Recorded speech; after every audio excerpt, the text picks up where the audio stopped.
We get letters. We get stacks and stacks of letters. Letters. We get letters. We get stacks and stacks of letters. Welcome back to GoodFellows, a Hoover Institution broadcast examining social, economic, political, and geopolitical concerns. I'm Bill Whalen. I'm a Hoover Distinguished Policy Fellow. I'll be your moderator today, and I am pleased to report that we have all three of our GoodFellows in the house today. That would include the historian Niall Ferguson, the economist John Cochrane, and the geostrategist Lieutenant General H.R. McMaster.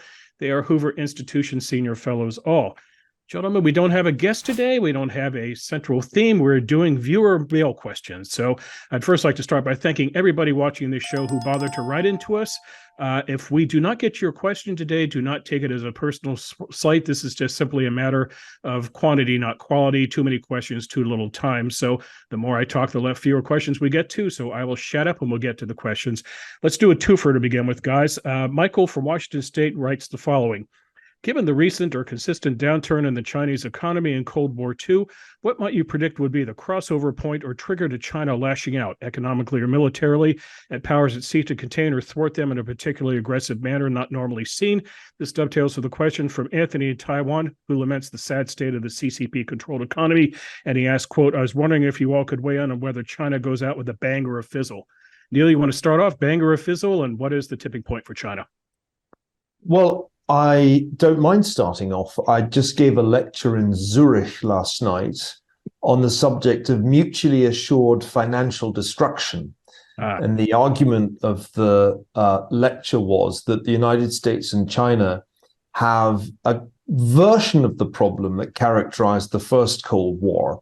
The first Cold War, you had mutually assured nuclear destruction, which, according to the theories of Tom Schelling and others, was supposed to prevent World War III. And maybe it did, because World War III didn't happen. But at any event, by the 1960s, it was argued that both sides had such destructive nuclear capability that there really couldn't be World War III, hence assured destruction. Now, I think we have a different thing in the second Cold War that we're in now, which is that the United States and China can't really afford to have a war because of the frailties, the very different frailties of their economic systems, and the fact that they're still highly interdependent, which is, of course, the big difference between Cold War and Cold War I and Cold War II. I mean, in Cold War I, there's basically not much economic interaction between the US and the Soviet Union.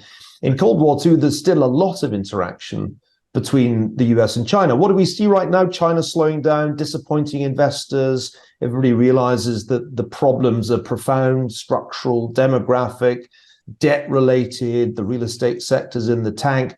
John, I'd be interested to hear your thoughts on the idea that this is a little bit like Japan after the 1980s bubble, balance sheet recession in many quarters of the economy. So I think the big question about China is, do these economic problems make Xi Jinping more likely to take risk geopolitically or less likely? And I think I'm going to come down on the side of more likely, because I think as the economy slows, the CCP has to rely more on nationalism for its legitimacy. So I think we should assume that a China slowdown might actually increase the risk of a confrontation over Taiwan. I'll make one last point. I think the US has its own kind of constraints on the economic side. The economy is growing strongly. Consumers are still spending. But if you look at the fiscal numbers, they're absolutely terrible. And the latest revisions of the deficit outlook by the Congressional Budget Office are absolutely eye-poppingly terrible. It's an unsustainable fiscal trajectory the US is on. And so the US cannot afford to do the kind of modernization that I bet HR thinks they should be doing ahead of any showdown with China. Think of the submarines that are really in need of upgrading. Think of the fact that the surface fleet is so much smaller now than the Chinese surface fleet. We can't afford to do it. Why? Because debt interest is going to absorb a larger number of dollars than the military budget with effect from next year. It's already practically the same amount of money, according to the latest numbers, going on debt service. So I argued that there's mutually assured financial destruction on both sides in their different ways. These superpowers have serious economic problems. John? Yeah, so we've been talking about China for a while, and I'm glad to see that some of the analysis that emerged, not individually but collectively here, turned out to be right. China has this crazy overbuilt real estate sector. A lot of its local governments are kept afloat by selling land to real estate developers, but that eventually runs out, so they're out of money. Way too much debt into real estate, and now kind of coming to its fizzle. But recessions don't give rise to wars, and on its own, where I see China heading is fizzle, is stagnation, not implosion. And communist regimes can stagnate for a long, long time, and that's really their problem. Remember, China is still quite poor relative to the U.S. Its issue is long-run productivity-led growth, not aggregate demand, recessions, and so forth. Now, fizzle. When does fizzle turn into international thing? Here, I'll a little bit defer to my better historian and military colleagues, but as long as they're secure in power, they can stay with a fizzling economy for a long time. But what we've seen is countries lash out when they need some external threat in order to solidify their internal power. That's kind of a political internal question rather than one that is driven by economic affairs. Now, as Neil points out, we're in a competition for dysfunction. Here, I do put my chips a little on the U.S. China's got a big problem. How can it let its economy grow and maintain autocratic rule by the Chinese Communist Party? To which nationalism and lashing out may be one trick. The U.S., we are in a rat hole. But the policy response is stop throwing money away into the tunes of hundreds of billions, get out of the way, and let the economy really grow. We need simple fiscal reforms. China has this big problem. How do you let a private, internationally open economy develop? Because they need ideas from the rest of the world. They need the exports. They need all that stuff while staying in control. That's the real problem. So I forecast fizzle, and I think you see geopolitical problems when there's an internal problem, or when is the time to grab it? If the U.S. turns into a fiscal crisis, if the current huge just surge in deficit a crisis turns into a real problem in the U.S., the other time that countries lash out is when they see an opportunity that your opponent is really busy with his own problems. And HR, the idea of a crossover point or trigger where China lashes out militarily, and my question, would that be internal or external driven?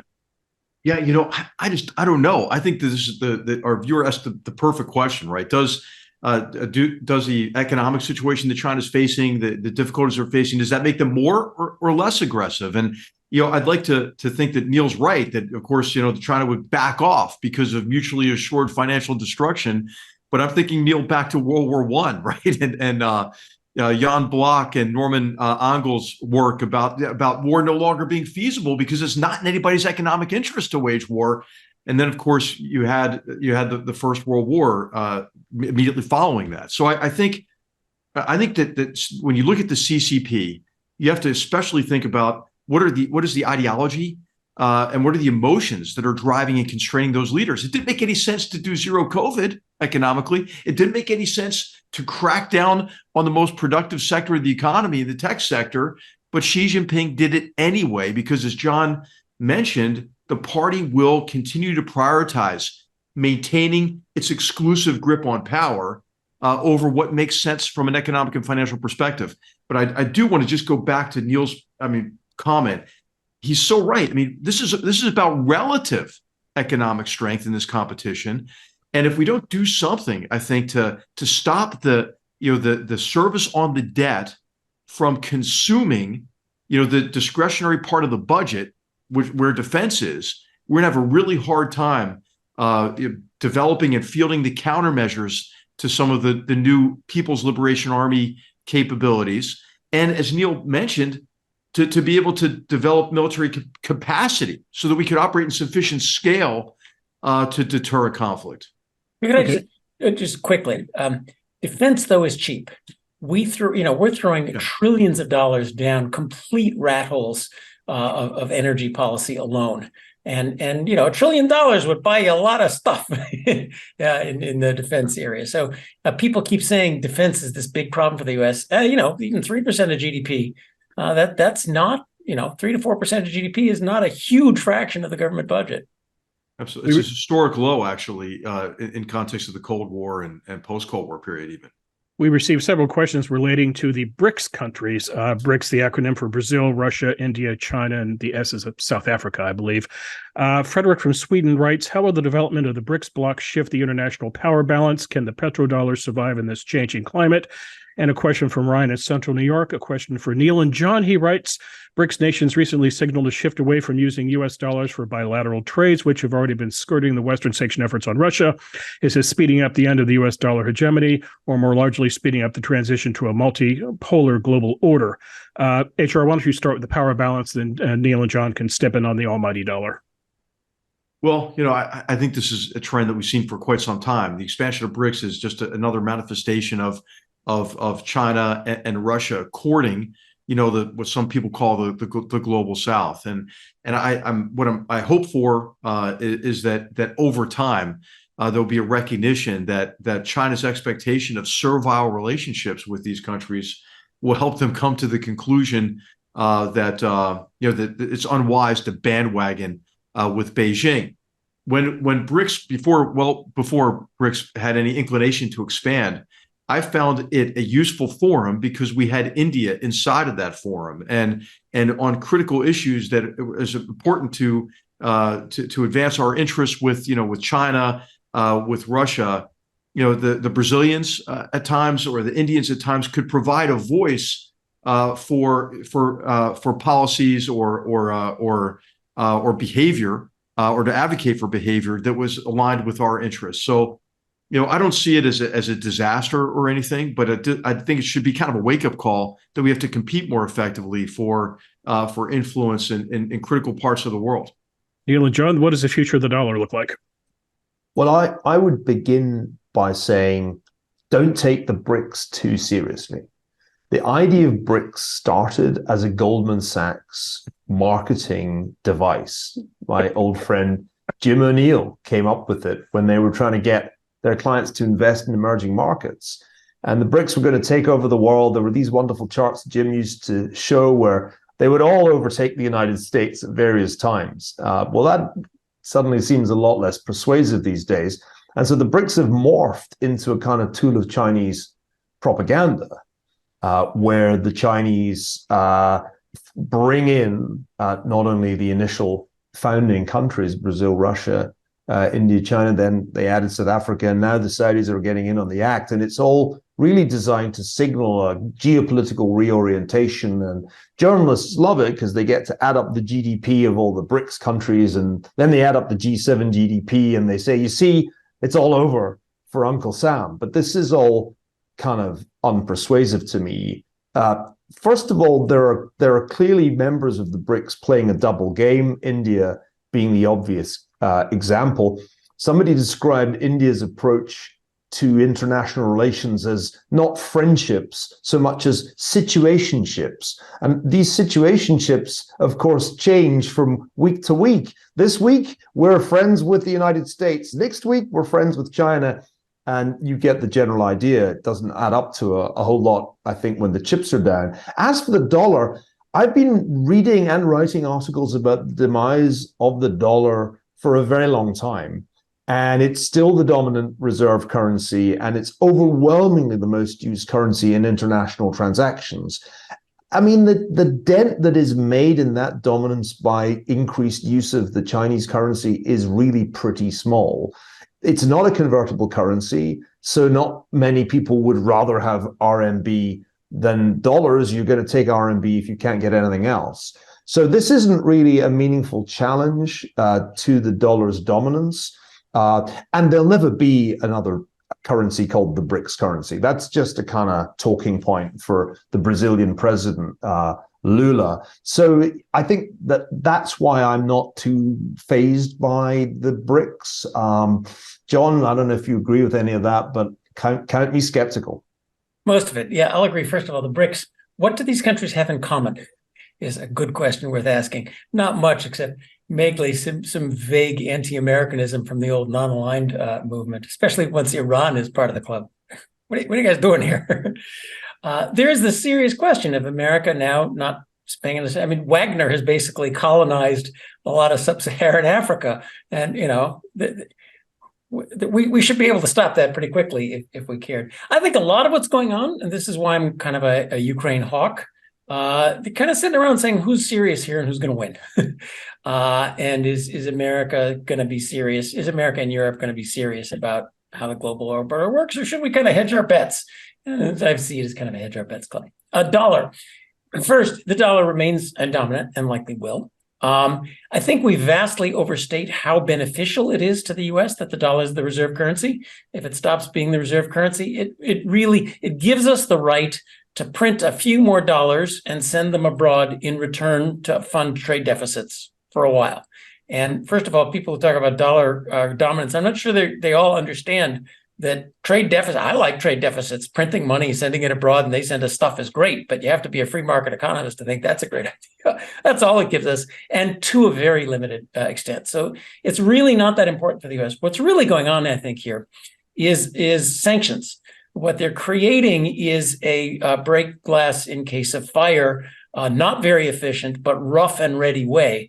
The U.S. is using debanking sanctions pretty indiscriminately. It's a very powerful tool, but it's a powerful tool so long as people don't have an alternative mechanism. So what I really see them is not building a new trading platform that will undermine dollar dominance and people won't hold treasury bills anymore and won't invoice in dollars. No, that won't happen until, it happened to the pound when the U.S. got bigger. That won't happen for a long time. But they are building a way to evade sanctions financially. And well, we've used sanctions a lot. So that's a thing we ought to think about when we use financial sanctions, is the incentive it gives to build a rough and ready, not very efficient way of financially busting sanctions. We have a question from Ben in Kansas who writes, is it time for the 5 permanent members of the UN Security Council to let in new members? If so, who? HR? No. No. Well, I think because it's already so problematic, right? What can you get done in the Security Council now with China and Russia? And then I would have been an advocate maybe for India, but as Neil said, India is certainly hedging. This is a country that is that has given space maybe to some of the Chinese propaganda, but certainly to Russia, and has continued onslaught in Ukraine for reasons that are kind of understandable. But India was kind of the leading candidate, for those who were talking about Security Council expansion. So I just think we just have to be realistic about what the Security Council can and cannot get done. There's still a lot you can get done within the United Nations on the margins around the Security Council, but it's already kind of moribund based on the nature of the competition with Russia and China. Shouldn't we kick out some old members of the Security Council? Like Russia, for example. Why did they actually? The Soviet Union was there. How did Russia get to inherit that seat without any questions? But I'll tee up also, because I'm sure Neil is ready to go on this one. Isn't the UN just a completely dysfunctional organization at this point, which needs to either fundamental reform or just give up? Which I think we've just kind of given up, let it trundle along and issue its communiques, but nobody pays much attention anymore. I'm kind of tempted to say that. Maybe the way to just finish it off is to add a whole bunch of new members to the Security Council, ensuring that absolutely nothing can get done.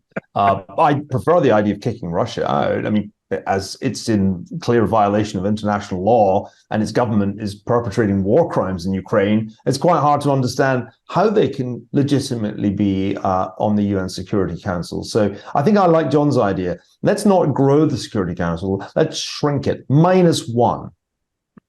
Well said. We had questions directed to individual Goodfellows. Neil, here's one for you. It comes from Nathan in Reno, Nevada. In researching your book, Doom, did you come across anything related to the ability of those who foresaw one crisis to predict the next? Or is there a high likelihood that those who were correct once see indicators of trouble in many things, leading them to predict danger when it is unwarranted to do so? That's a great question. And it's the case that I did think a lot about this writing Doom. Cassandras in fact, do quite well in our society, much better than in ancient Greece, because there's always a market for a prophecy of doom. you will nearly always get your op-ed published if you are predicting an American Civil War, another Great Depression, World War III, and so on. And so there's a regular torrent of articles like that. And there's a good business to be made by predicting a financial crisis every year, because at some point there'll be one, and then you'll be hailed for your prescience. Unfortunately, people who consume that kind of commentary don't keep score. They tend to forget that the doommonger has been wrong 9 years out of 10 or 19 years out of 20. And so I think the lesson I learned from writing Doom is, just as economists have predicted 9 out of the last 5 recessions, so geopoliticians have predicted 9 out of the last 2 world wars. And I think that should make us all skeptical about doommongers as a species. Doom sells, but you'll have noticed that the world hasn't ended yet, and there have been way fewer disasters than there have been predictions of disaster. I want to agree with Neil on this one. We're living this year right through the absence of the most widely predicted recession pretty much ever, confounding, conventional wisdom as well as the Cassandras. There's a mechanism here. Economics has something to offer. There's a mechanism. There's a reason that crises are hard to predict. Why is it you can't predict a financial crisis next year? Because if there was a scientifically valid way to predict what would happen next year, you would run and get your money out today. If everybody ran and get their money out today, we'd have the crisis right now. So very much like the way stocks are not predictable. And this is a place where we have real, I'll call it scientific evidence, that people who do financial economics have looked really hard at the claims that people can predict the stock market, ups, downs, crises, whatever. And the answer is no. Some people get it right. Some people get it right many times. But if you do this on the basis of keeping score, which we do, remembering all the people who made false predictions and so forth, there is the amount that people are able to predict the stock market is absolutely next to nothing. It's very selective. It's very interesting. My uncle said it would go down, it went down, but it's really not there. And HR may want to chime in on the predictability of war and international crises, which I think has the same problem. It's interesting. The Cassandras have mechanisms. The people said financial crisis. They were right. They saw fragilities. The problem is, you tend to be right once, and it's hard to integrate that thinking into better predictions. Well, I mean, kind of predictable for an historian. I want to say, I think one of the keys to forecasting, and there was a book, Super Forecasting, years ago. I forget the name of the author, but Philip Tetlock. Oh yeah, great book. I think it had like six keys to success in forecasting, and one of them, appealed to me as a historian, which is to spend twice as much time looking backward as you do forward. And I think oftentimes what happens, and I used to have this job of designing the future army, and I have looked back at like how wrong we had been oftentimes about just the character of future warfare, and the conclusion that I came to is that those who were the most wrong about the character of future war neglected continuities in the nature of war, and were biased in favor of change. And so, the historian Carl Becker, in an address he gave, I think, to the American Historical Association in like 1938, he said, memory of past and anticipation of future should walk hand in hand in a happy way.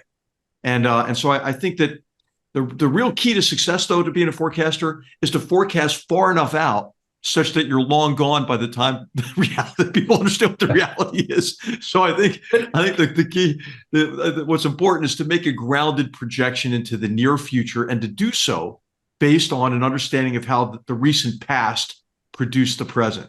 But HR, I know Bill wants to move on, but HR, you bring up a really good point, because we're trying to do this right now. Here we are dumping on forecasters, and what do the four of us do week after week, but try to peer in the future and say, oh, there's going to be a debt crisis, even though we've been talking about that since 1980 and it hasn't happened yet. Oh, China's going to have HR1. So, the capacity of both individuals to get this right is important, and the capacity of governments and policy institutions to assimilate those information, and at least, if not to forecast the future, to understand the risks that you should be hedging against. This is my standard advice for finance is number one, don't try to say, here's where the market's going, take advantage of it. Make sure that you've got the risks all in a row. I learned this from HR. That's how you run a military campaign. But we shouldn't take it too lightly because we're in that business.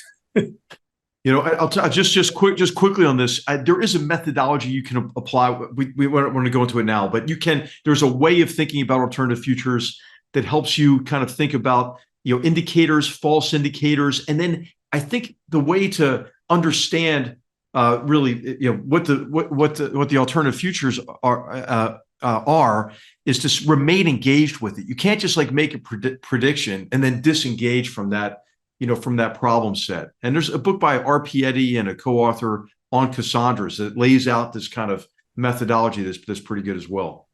Mm-hmm. Neil, you want to add something? I was going to say that the key thing, if you're going to try to do what, as John rightly says, we do, is do it honestly and keep score. It's something I introduced at Greenmantle, my advisory business, where we basically score every predictive statement that we make in our research at the end of the year. Yeah. And we begin the year with a set of predictions that we then assess at the end of the year. And it's humbling because you're going to do at best 66%. You might get to 70%, but you will just get stuff wrong. And the problem for so-called public intellectuals who just pontificate in op-eds is that they don't hold themselves to that kind of account. And they also fall into the trap that if you get something right and you're hailed for your prescience in the media, then you're strongly tempted to think that you were in fact prescient and that you should keep doing it. And hence the phenomenon of Dr. Doom. And it's a kind of intellectual trap that some people, I'm not mentioning any names, fall into. So I think the key, and this goes right back to our listeners' question, is, be honest about it and make sure that the pundits you're reading practice that kind of rigor. Otherwise, it just does become a kind of phony. A phony game, as HR says, where you're never held to account for the prophecies that turned out to be wrong. It's okay. It's okay to say, "Hey, I don't know." Like, I don't know. I mean, there's some things that are just impossible to predict, right? I also got to add one last thing. Predicting the future is largely about predicting shocks, which is predicting the unknowable. But we, largely speaking, actually do know something. Cause and effect statements are things, ifs and thens, are something we know a lot more about than what's going to happen in the future. I don't know where the economy is going next year, but I know what happens if you pass a rent control law with great certainty. So we know more. Don't evaluate intellectuals or our enterprise just by unconditional forecasting of what will happen next. We know a lot more about if-thens, and we know a lot more about risks. I can't resist adding that the super forecasters were terribly wrong about the war in Ukraine. So even the super forecasters fall flat on their face periodically, because history is indeed the realm of uncertainty and the unknowable. And that's why the game of prediction is in some sense a futile one. Okay, John, put on your track shoes. I want to give you 3 questions. I want you to sprint through them. You ready? I got to get my famous notepad, the Niall Ferguson 3 questions. Notepad. The rest of us can go home. By the way, I think Neil had his head down at one point. Neil was maybe taking notes too, but okay. No, never. Okay, John, quick questions. Here we go. Question number 1. The U.S. debt is over $30 trillion. In 2024, the U.S. is projected to pay nearly $800 billion in debt service alone.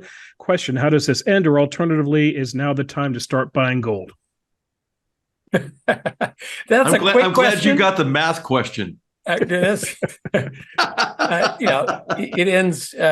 ends either with ruinously high taxes, big inflation, or fiscal consolidation, primarily focused on growth. Good luck. Is now the time to buy gold? No.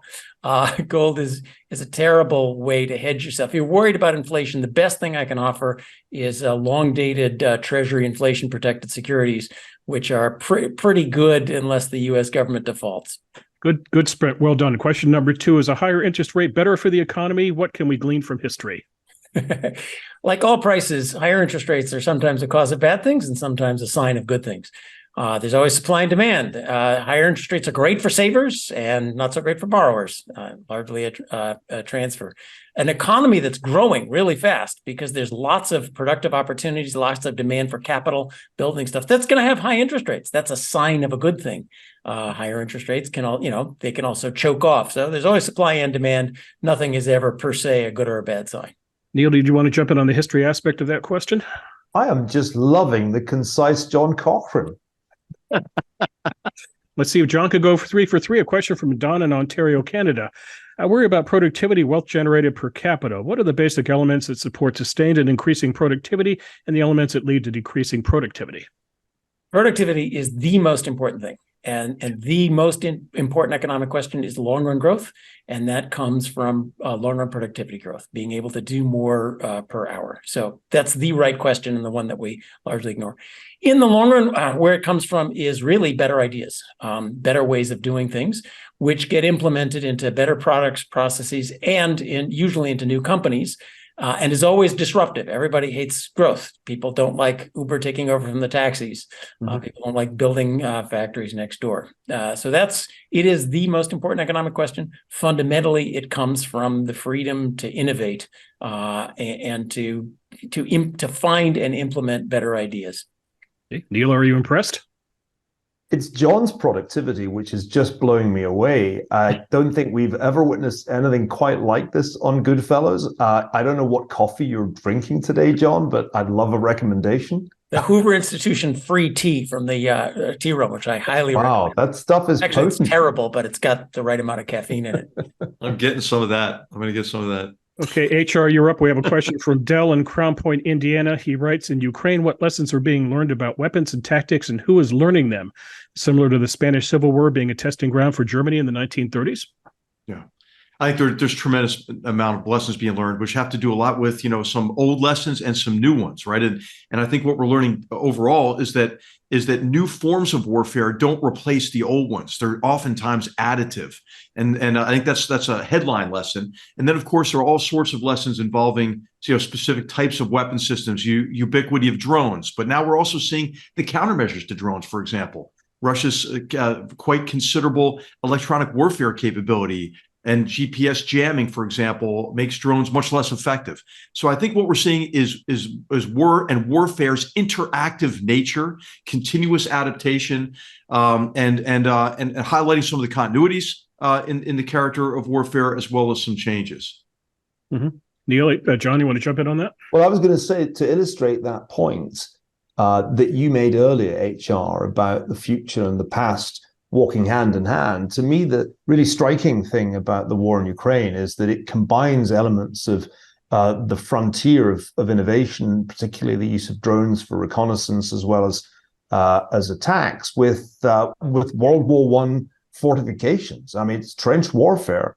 The Russians have dug themselves in and made it very hard for the Ukrainians to stage a successful counteroffensive. And it's a perfect illustration of that point that you made, HR. I'm on my way to Ukraine later this week, and I'll be very interested to hear what the mood is, because it's hard to escape the sense that they haven't been able to achieve the decisive breakthrough that many people were hoping for. There's a small breakthrough that's been reported this week, but it's hard for me to see that will suffice, because if there's only one, the Russians will be able to deploy reserves. So it's striking to me how much all the novelty, particularly in the use of drones, has coincided with almost a return to the war of 100 years ago.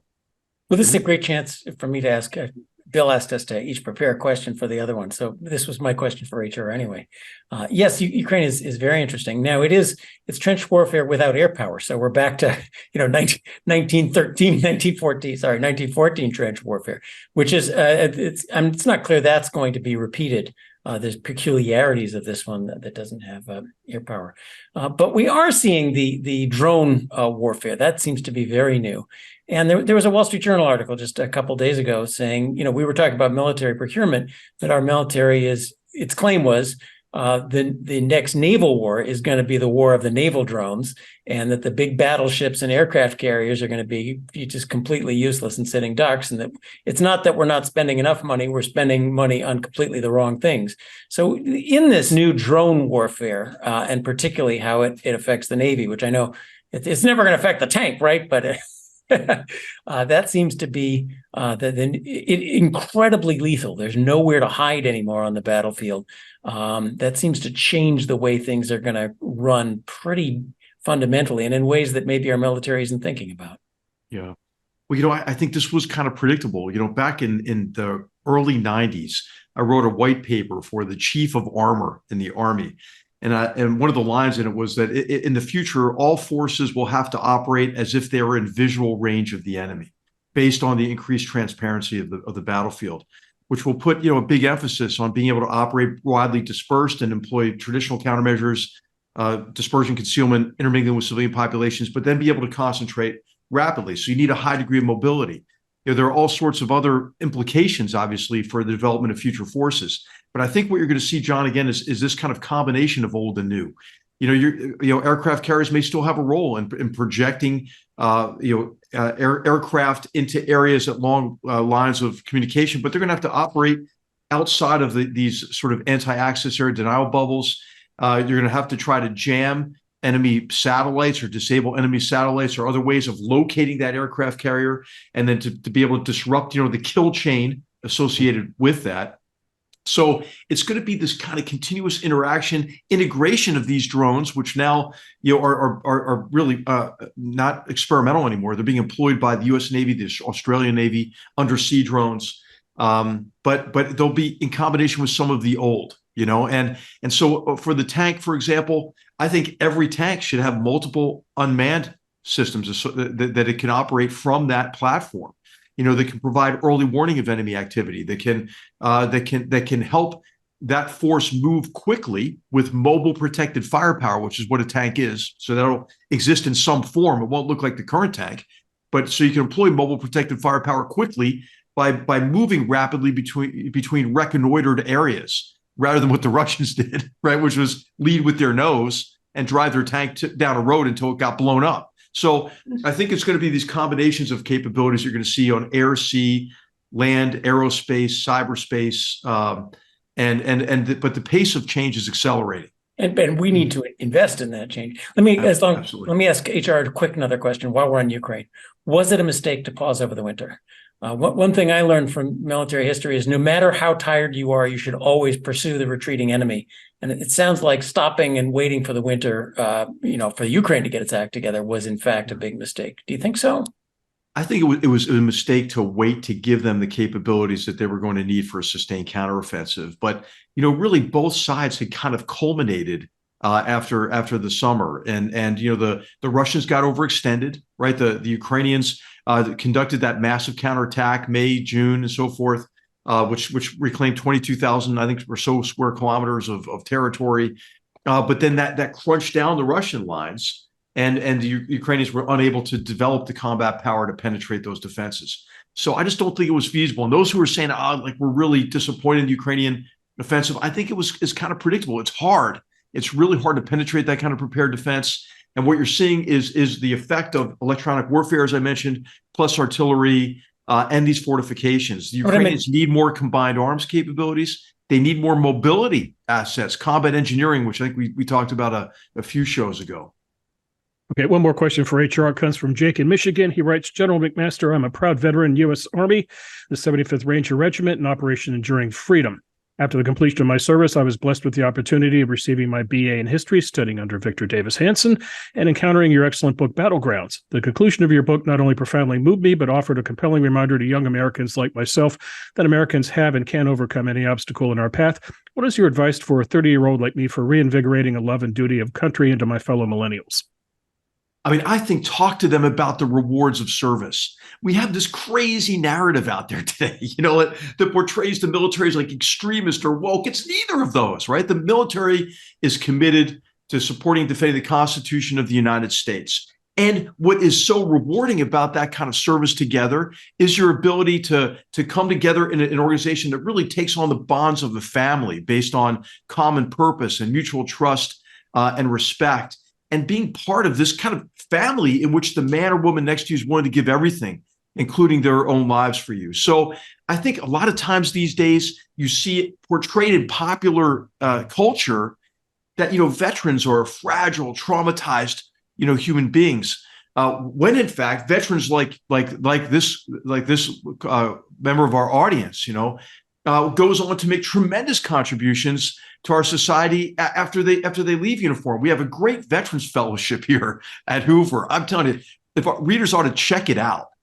Because what these are veterans who have decided to continue to contribute to America in other ways. And then Hoover offers its resources to help them crystallize their idea and implement their programs. And so I would just say, talk to young people about the rewards of military service, encourage them to volunteer. I mean, I think that in no other walk of life can you take on more responsibility at a younger age. And you don't have to serve for a full career like I did, man, like 34 years. My plan was to serve 5, I did a bonus 29. You don't have to do that.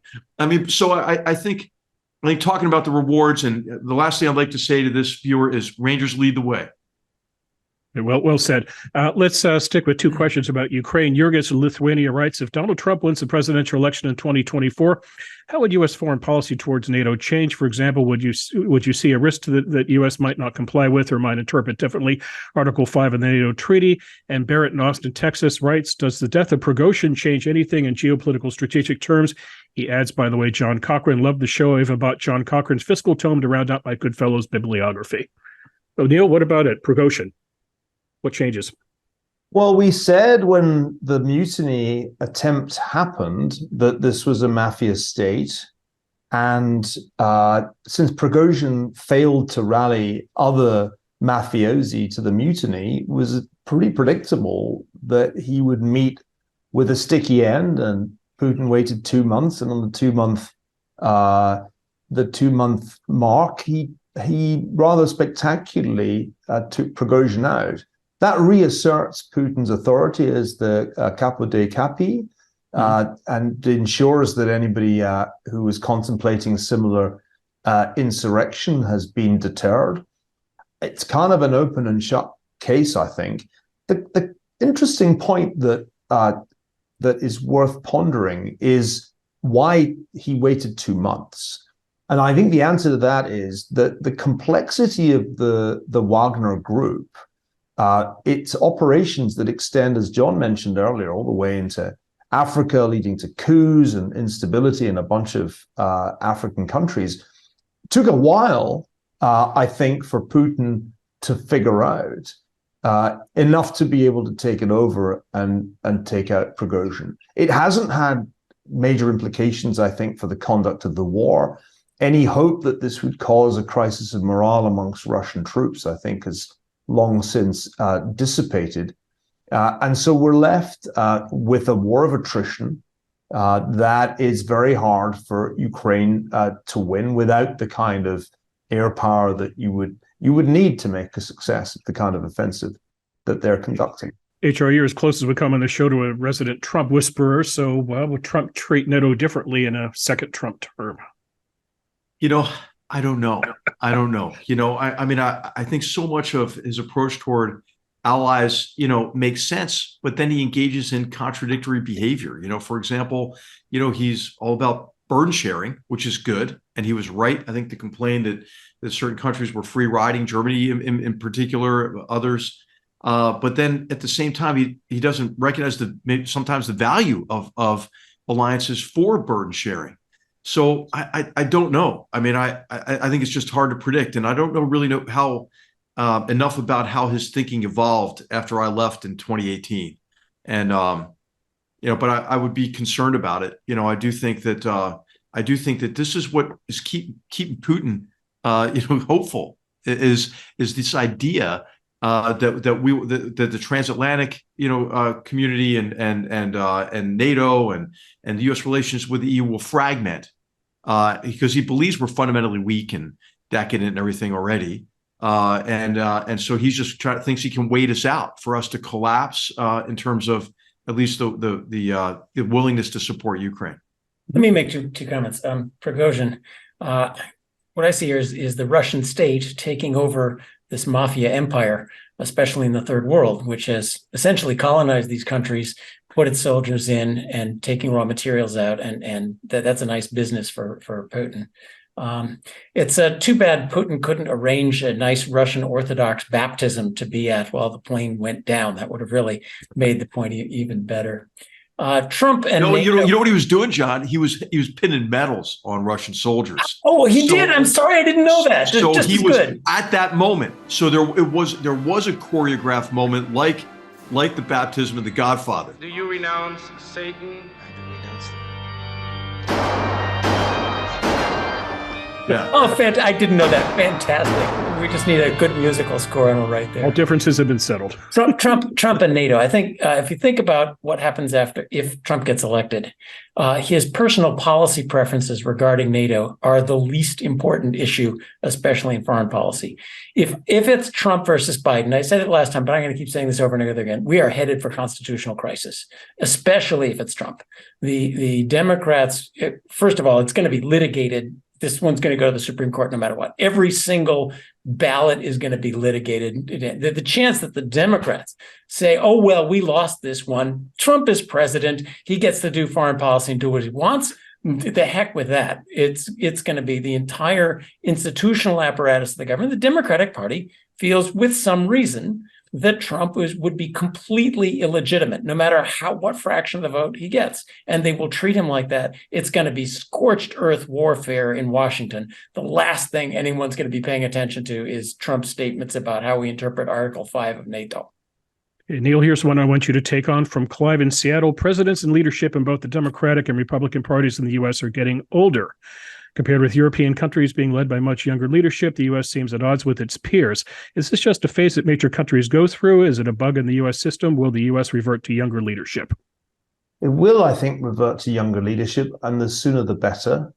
I think the public is conscious, including many Democrats, that President Biden is really much too old to be in the most demanding job in the world, which I think the President of the United States is. Why has this happened? My friend at Princeton, Harold James, wrote a great essay in 2020, which I may have quoted before in GoodFellows, about late Soviet America. And I like this idea because it captures some of the institutional sclerosis that can happen to any political system.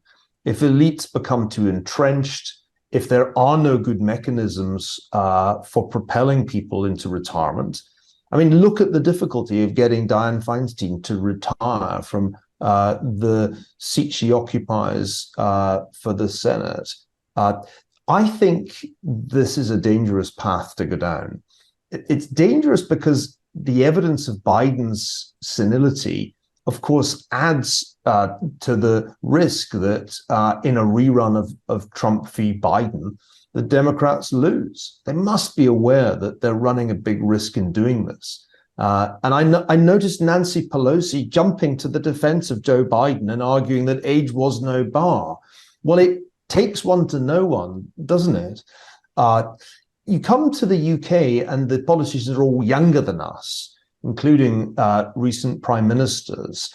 And you can see that has some risks too. I think Liz Truss fell victim to her own inexperience when she was very briefly and ignominiously prime minister. So I don't want to say I'm a believer in the cult of youth.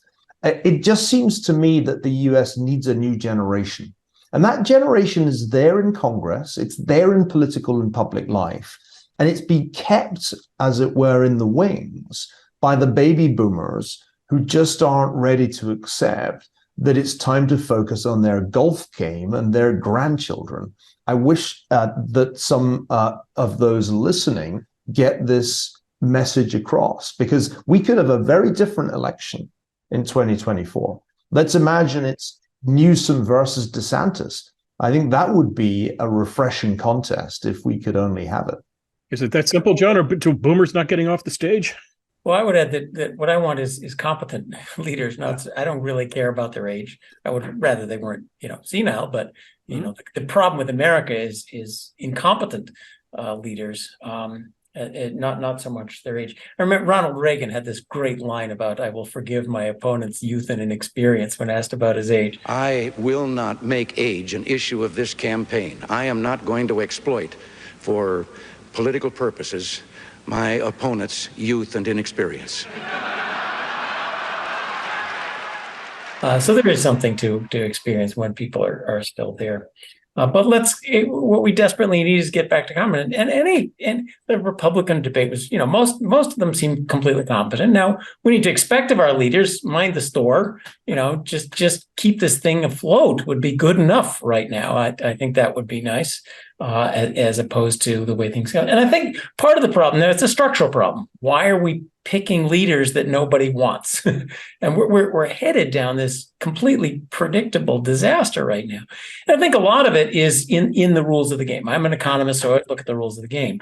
And when political parties were strong, they would not have allowed the kind of people who end up in general elections to win with their nomination, and that goes for congressional as well as presidential elections.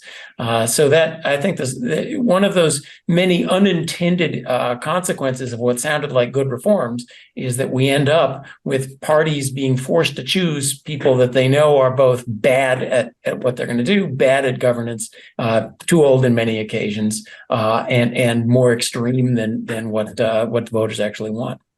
Just a quick fact for those interested, the average age of Fortune 500 CEOs is 57.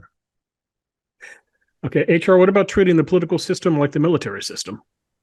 Well, yeah, I mean, there is sort of a restriction on age in the military for good reason, just because you've got to be able to keep up. And, after World War I and the disasters in generalship there, I'm thinking of JFC Fuller's pamphlet, Generalship, Its Diseases and Their Cure, which I recommend to our viewers because it's extremely well written. Maybe we need a pamphlet like that. But, as John said, I mean, the most important thing is competence. When I think about generalship, one of my favorite characters in military history is Blucher, the Prussian cavalry commander who in the 70s rides into battle and saves the day at Waterloo. Now, he was a phenomenal guy. He got a hot garlic oil rub down every night. After being on horseback all day, but he was still an effective cavalry commander at quite an advanced age for that time. Yeah, we can think of all sorts of young politicians who would be complete disasters. So let's not. Maybe they all need a rub down. Garlic oil rub down. I got to try that. My bike ride this morning really left me a little sore. My wife, I don't think, is going to go for it. You never know, John. All right, on that lovely non-academic note, let us now shift to the lightning round.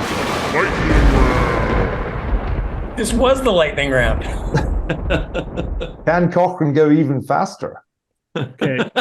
Here we go, guys. Lightning round questions. Here we go. We begin with probably the most polarizing question we got in this batch. It comes from Tyler, Nottingham, England. He writes, "How is HR so charismatic? What is the secret to staying so positive?" Hey, what's the alternative? I mean, and I think, hey, we do have agency over our lives and in these difficult situations. And I just happen to, I've seen a lot of bad in the world. I've seen a lot of evil in the world, but I've also seen good triumph over that evil when people are determined to fight against it. So, I think so much of the narrative today is about loss of sense of agency. And hey, I'm all about actively trying to build a better future. So, and I've seen it work. All right, Ewan in Scotland writes, "Could the Goodfellows give the suggestion of a novel or work of fiction that highlights a great challenge to the free and open societies of the West?" Neil? Well, Greenmantle is, of course, a remarkable work of John Buchan's, the successors of the better-known 39 Steps. And it's based on a real story which Buchan knew about during World War I when he worked for British military intelligence. And that was the German plot to unleash jihad against the British and French empires and rouse up the Muslim populations of those empires. The Germans really tried to do this. And it's a remarkable story. that in Buchan's telling is also a ripping yarn. So I recommend Green Mountain. Mm-hmm. John, HR? The obvious one is 1984, which still is a good read. Somebody needs to update 1984 for today's political, especially with the fascinating language bubbling up from the progressive left all the time. But HR? I think so much what we talk about is leadership and what makes an effective leader. I think it does come down to your base motivation and your sense of duty. So I like Anton Meyer's Once an Eagle. I mean, it's hard to beat it. It's an epic tale of really a protagonist and an antagonist who are motivated differently. One is trying to climb the ladder, while the other is just trying to do his duty. This is Sam Damon as the positive example, not a man without flaws, but a effective leader, and Courtney Massingale. What a great name for someone who's trying to advance his own interests at others' expense. So Once an Eagle. All right, David in Worcester, UK writes, what is the best historical novel you've ever read? GoodFellows are disqualified from their own work here. HR, what is the best historical novel you've ever read? I've read a lot of them, and Michener. I love Michener's novels. So I learned quite, and maybe it's not all correct and everything, but also, I don't think you can beat the Flashman series. I mean, honestly, because they're historically accurate and they're so damn funny. I mean, honestly, you'll just find yourself laughing out loud because it follows this cad through all of these, historical events and situations, and he is completely not a well-motivated leader, but then is so bad in pursuing his own interests that he winds up appearing as a hero. It's a phenomenal series. Begin with Flashman, then read Flash for Freedom, and it's just they're all phenomenal. George MacDonald Fraser, the author, a Glasgow academical like your my good self. I'll throw in the greatest historical novel, Waverley, by Walter Scott, the original historical novel, really about the 1745 Jacobite Rising. And then War and Peace, which I used to always ask the students at Harvard who had read War and Peace. And there was a time when you'd usually get a good number of hands.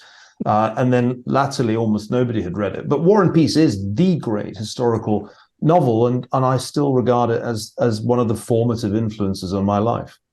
Hey, just quickly on George MacDonald Fraser, the author of the Flashman series, also read his memoir of fighting in Burma, Quartered Safe Out Here. I mean, a phenomenal memoir. And again, his sense of humor is tremendous. I mean, just to quickly, he tells this great story about General Slim. And General Slim is giving a pep talk to the soldiers right before an offensive.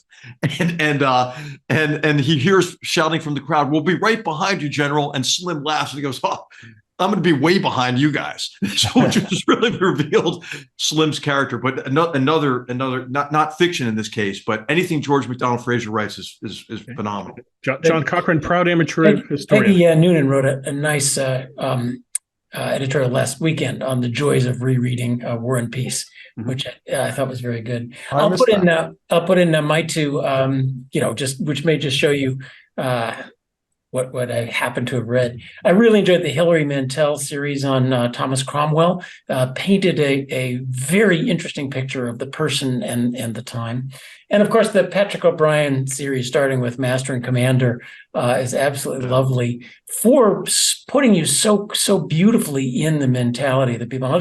There's one particularly great scene. He goes on about describing a gripping encounter between British and French ships and all the things he did. And then he has the guy be court-martialed, and he has the transcript of the court-martial, which is so dry. And I can see an author showing off.